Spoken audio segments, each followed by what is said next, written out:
Today we're unlocking a mystery case, so get ready to witness the chaos. One King's phone blew up as Ale was mysteriously MIA. One King fumed like a bomb, making numerous calls and texts, but Ale didn't respond. Worse, it began to rain. The police set up shop all over Shinjuku, but this place is massive. There's no way to cover every inch. Time was slipping away. One King got a call from a coworker saying it was nearly midnight, no sign of a killer, time to pack it up. He told his two buddies to head home. He decided to stick around, and just after hanging up, he spotted a flicker of rain gear. He glanced down at his camera. The battery still had power. One King immediately followed suit and rounded a corner. As he searched for the clues, One King looked around, his calf shaking uncontrollably. Despite his nerves, he mustered some courage, camera in hand, asking, "What's going on here?" He tossed his umbrella aside. After a scream, he sprinted away, the Raincoat figure close behind. One King tried to cry for help but couldn't breathe. After darting through 2 alleys, he found a corner to hide, his heart pounding like a drum. One King hid, waiting for the Raincoat man to leave, his heart pounding. 2 seconds ticked by. Several seconds passed with no footsteps. Bravely, he leaned out. The alley was deserted. Suddenly, the Raincoat figure lunged at him. Straight out of a movie, One King raised his hand and grabbed the guy's arm, but the Raincoat person twisted away, slicing One King's arm, then once more raised his weapon high. Thank heavens for One King, who blocked it again. This was turning into a thrilling fight for survival. The Raincoat figure attacked with both hands. One King's mind went blank. Facing a strike just inches away, he was screaming inside. In a nail-biting moment, a police siren blared, and the Raincoat guy took off. One King caught sight of his sneakers.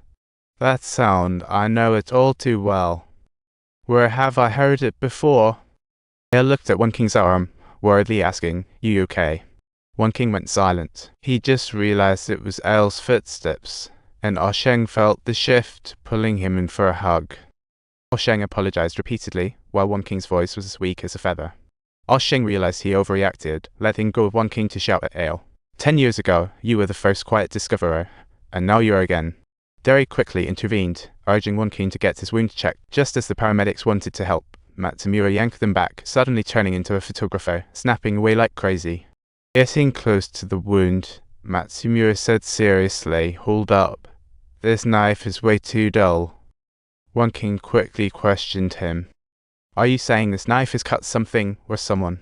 Matsumura said, well, no, after checking, let's get that shirt off. Could have some new leads." Meanwhile, Derry finished reviewing the footage. One King's camera didn't catch the killer's face. The killer said nothing the whole time. One King only remembered the guy seemed to be wearing banana gloves. Ale was also taken back to the station for questioning. Sheng asked Ale bluntly where he was, and Ale replied he was tied up with an interview, can't spell sources. Sheng immediately interjected, "So that means you lack an alibi?" Ale haughtily nodded back. At this point, Derry asked, "If you care so much about this case, why were you out interviewing on such a crucial day?" Suddenly, Ale's face changed, leaning in and asking, "Do you have proof I'm the killer?" One King returned to the TV station. Fat Tiger was in a heated debate with the producer about getting One King on live TV since he's the only survivor. The views would skyrocket. "I have so many dreams. You were trying to make me lose my job." Fat Tiger shot back instantly. "You don't understand reporters at all. If we get crazy content like this, ask him if he'd even want to sleep at home." One King paused. He'd join the live show, but not for the views. He wanted to warn women to watch out for the next killing spree. Meanwhile, Ale stepped out of the station, returning to the scene of the stabbing, and opened a cabinet. Inside were blood-soaked clothes and gloves. Just before the live show, One King got a call from Sheng. The DNA test results came back, and they were shocking. One King hung up and entered the studio. Subtitles: "Host, was your attacker the 8 Drew's case suspect?"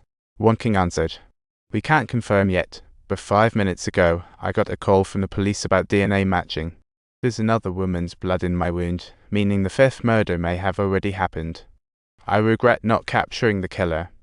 I missed the opportunity to catch the killer at the crucial moment." One King left the studio. Ale waited outside. Upon seeing his boyfriend, his legs gave way and he fell. Terror from being stabbed hit him. He was really scared. Meanwhile, Derry got a call from a colleague. A fifth victim has emerged. Derry walked out from the scene. No surprise here, the guy's back. The victim's name was Kaneko, a 42-year-old living. Police believe the H.U.'s case suspect struck again, only 200 meters from where Won King was stabbed.